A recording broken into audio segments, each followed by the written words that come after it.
Hi book lovers, welcome to the YouTube library.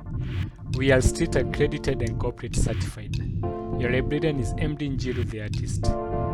Thank you all who shared, liked and subscribed. If you feel Jane Smiley had you included in this quote. Many people, myself among them, feel better at the mere sight of a book.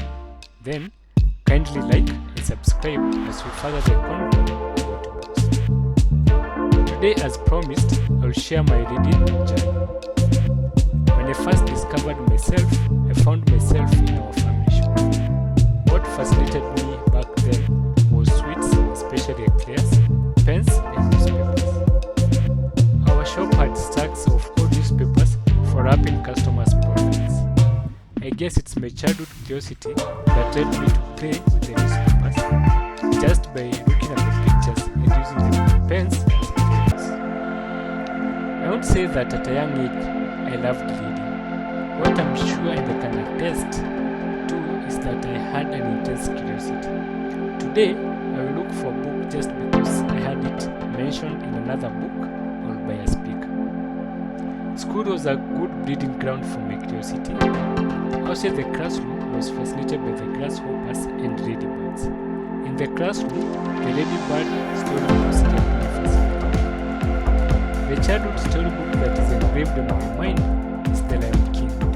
Maybe it's because it's the first thing that I ever took that didn't belong to me and kept it to myself. I can hear the sweet subjected to that word, but then again, wasn't I an heir?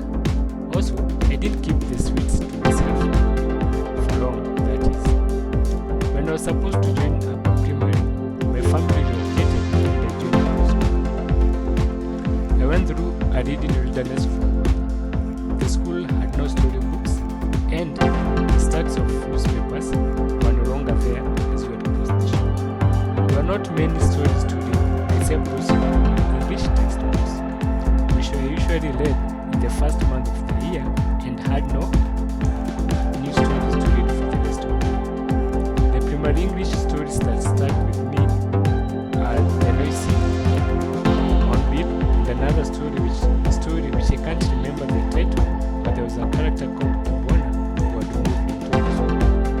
My English teacher had asked me to read the story, and as I was still basking in the newcomer status, Kibwana became my nickname that time. Though it faded the more I integrated in the new school.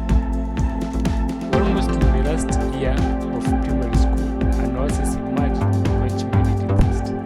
My cousins, Lydia and Jane, big up yourselves, caught a glimpse of my passion for reading. They bought me so many books that explored different topics, and I ended up having a home library. They say, I don't know who they are, but nonetheless they say, good things come in pairs. Around that time, an alumni of the school and her philanthropic friends donated cartons and cartons of books to the school.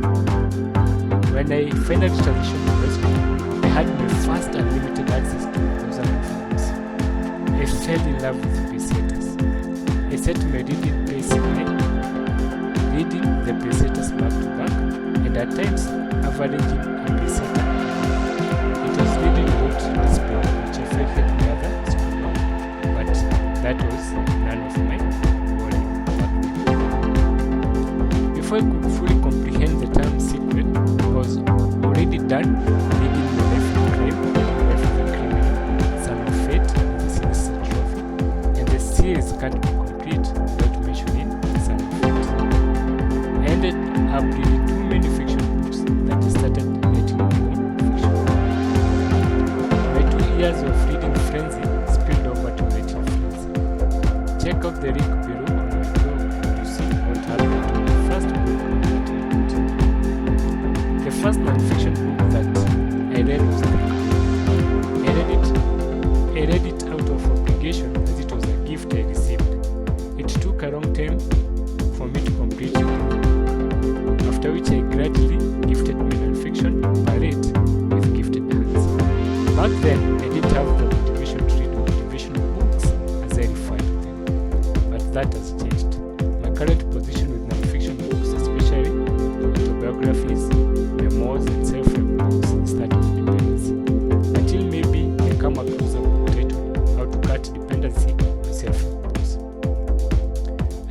point of no return with non-fiction books, and Kama, a buddy from Eldoret, introduced me to ebooks. Big up yourself, Kama.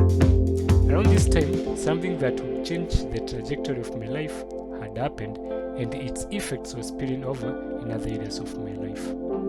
Depression had gotten a grip on me, and I was losing interest in many things I was previously passionate about, like working out and etc.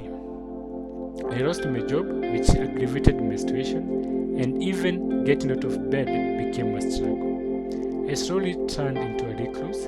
The only thing that kept me going was reading. I devoured books, sometimes averaging a book a day. I'm glad through reading I was able to slowly and surely bounce back. When a reader is in devouring mode, he meets Jimmy. Jimmy is another buddy from Eldoret whose friendship resulted with me getting 1,200 plus soft copies of books. I still have the book collection on my PC. Big up yourself, Jimmy. In the past, I was always puzzled and felt it sounded corny when I had an artist say music saved their life. Now that I'm an artist, I can state that truly, reading has saved my life. Reading for me is now a way of life. And next week, I will release a video on reading as a lifestyle.